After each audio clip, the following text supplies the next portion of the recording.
everybody. It's Tony George from DocSports.com, along with my good buddy Sean Salisbury, and we're breaking down a couple of games for you today in two separate videos. We're going to go SEC, and we're going to go Big 12. And the Big 12 game, no, it's not Baylor, West Virginia, everybody wants to know about. It's a game I want to talk about and a scenario that you are going to see this upcoming week and weekend heading into conference tournaments. Some of them, like the Horizon League, have already started. Other conference tournaments will start next week. We are in March. We have flipped the calendar. It is March Madness. But this is a question. Texas on the road laying 11.5 at Iowa State, who has 0 wins in the Big 12 this year, 2-18 straight up. And what I want to ask an ex-professional athlete, a guy that performed at the highest levels for 12, 14 years between USC, the NFL, and winning the Grey Cup in the Canadian Football League.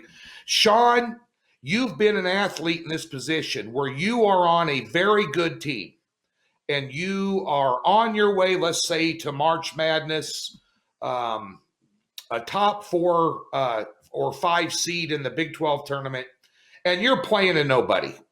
How dangerous can this? Did you have a tendency in your career either to observe or be a part of any team that may have, say you're at USC and you guys are 8-0 and rolling and top 5 and you're playing Washington State on the road, you're laying 24, I don't know if you knew probably in college you didn't know what the spread was, but you were a heavy favorite in the game. That's a dangerous spot for college athletes, I think. Sean, would you, your thoughts on that scenario? Yeah, Tony, it is. And it's a dangerous spot for professional athletes too, because you get caught into reading the own press clippings of what's supposed to happen. Yet remember, still got to play 40 minutes in college hoops, still got to play your full football game, right? I know it sounds cliche, but it's true. Now, really good teams that are focused and a coach has a way like a Nick Saban would of, listen, or the old Lou Holtz way, you're 48-point favorites and you say they got a chance to beat us, whatever it is to sell your team. But you would hope in this day and age, considering upsets and what goes on, that you can't play down to competition, especially this close. Tony, to me, the closer you get to the end of the season and you're good, the more you got to start to peak. So, for instance, if you're Texas, and they're 1-4 against the spread the last 5, they're not playing great basketball. They're really not. Yeah. So if they were playing lights out on a roll, top 5 team in the country, they're playing like that, you would have a tendency to think 2-18, we'll be at our bench by the beginning of the second half, right? We're going to put a little in and we'll get a lot of rest. That's the danger part. If this is a middle of the season lull, which teams go through, then you can say, I understand these are college kids. They got exams or their girlfriend, any of those things that may come into play. I would be shocked if the University of Texas, even as poorly as they played, doesn't understand the urgency of this game on the road in playing in Ames tonight. Understanding how difficult this could be. I know 2-18, but still, I'm going to tell you, this is a big number now. And Texas Longhorns aren't looking at it. But, yes, Tony, I'll give you a perfect example of what you're talking about. My freshman year, we were number 1 in the country.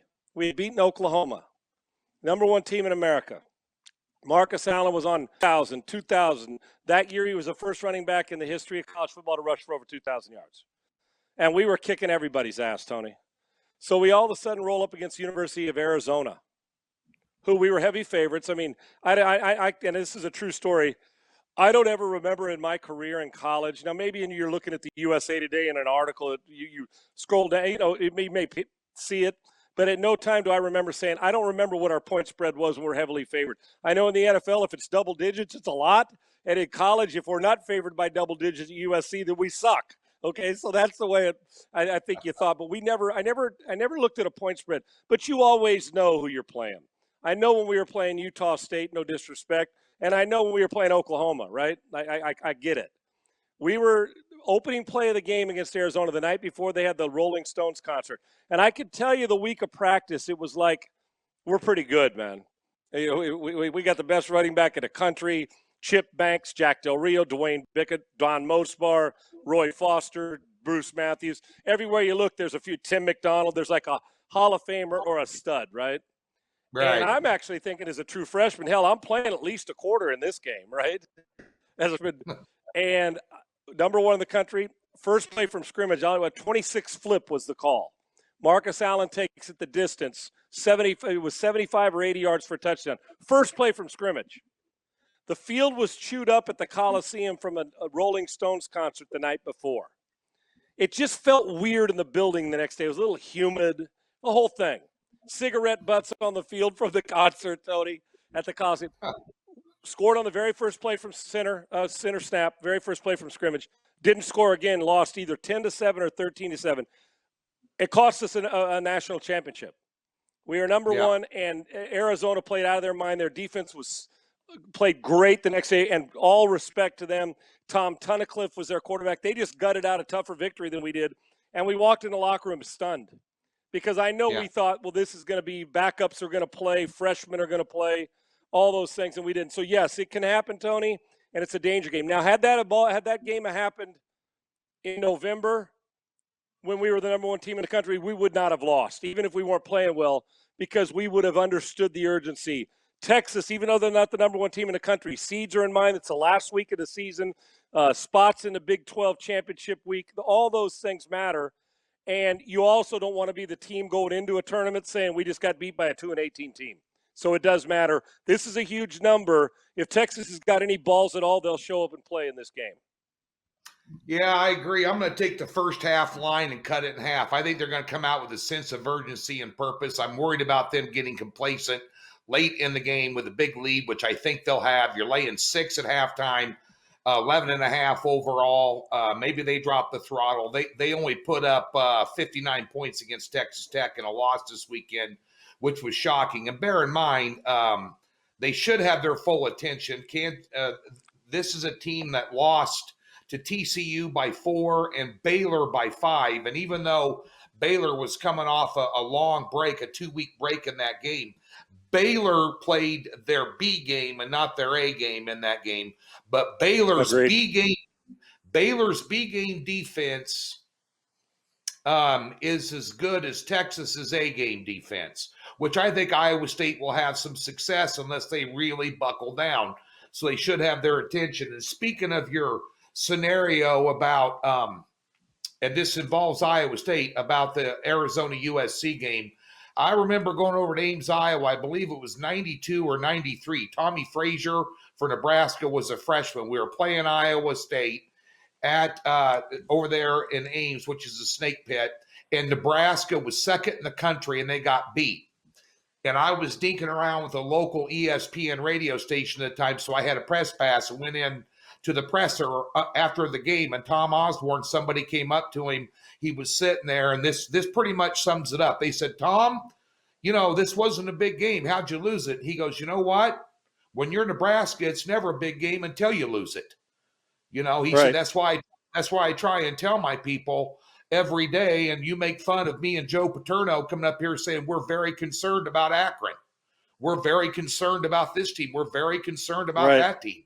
Because if you don't bring your A game anymore, and this is 1992, 93, now we're in 2021 where everybody has athletes much more than they did in years past. And I think that Shaka Smart better win this game by 20 points or it's going to raise some eyes. And I agreed, Tony, big time. This is a put your foot on their throat game for them. Yep. It really is. I know that we overuse that term, you got to send a message. Screw that. Shaka Smart needs to send a message to the Texas alum and his team that we're not playing down to competition. Now, I know Iowa State will fight, man. Even though they're not very good, they're going to show up because they'll take great pride. And back to what you said about Tom Osborne. While it may not have been a big game for them, it is after you lose. Guess who it was a big game for? Iowa State. Yeah. So Texas. Right. So it's like when you're playing Alabama. You may be Tennessee, Chattanooga. It doesn't matter. Every game's a big game because that is their bowl game or tournament game or championship game, and Texas is better than Iowa State. So with that, and remember the last time this game was closer when it was in Austin. Iowa State kept it pretty close, and they got dominated on the backboards, though. If they get dominated on the backboards tonight, Tony, then they're going to get absolutely smoked by Texas. If they could keep it somewhere equal on the backboards, I don't like this big a spread. I am with you. When I looked at the first half, I said this is probably double digits in the first half, but I could see 2 or back-to-back threes late. I'm not willing to risk a backdoor cover. I'm with you. I'll take the first half, and I will take Texas. But I'm going to tell you what, you forget what we bet and what we don't. If Texas comes out of this and they let Iowa State hang around, then you can look at an early outcome March Madness. You watch if they do, and shock us, and then the chatter starts to talk if they don't play well tonight, and they got to have a good week heading into the Big 12 championship. Don't forget, Texas fired Todd Herman. He had winning records, although he wasn't tearing up the Big 12. So, they don't mess around down in Texas. And one thing, too, to keep an eye on here, Bolton is 50-50 to play for Iowa State tonight. That's their point guard. If he's out, Texas will put him away by 20 because he's their leading scorer, 15 points a game, 5 rebounds, and 4 assists. So that's something to keep an eye on. And also the last game, Texas will dominate the paint in this game and dominate the boards. The last game, Texas had a sizable lead in the first half and let them come back and hang around and make a game of it. And I believe Shaka Smart will probably have that game film up and has had that game film up. This is what happens when you F around. So, hey, folks, Sean Salisbury, Tony George, Doc Sports in 100% agreement. First half line, Texas, lay the 6 over Iowa State. Check out our SEC video. And don't forget about the free $60 we're giving you over at DocSports.com. Click that link in the description below. I've hit 66% of my games over a 69-game sample size. So I'm peaking at the right time here in the month of March. Thanks for tuning in.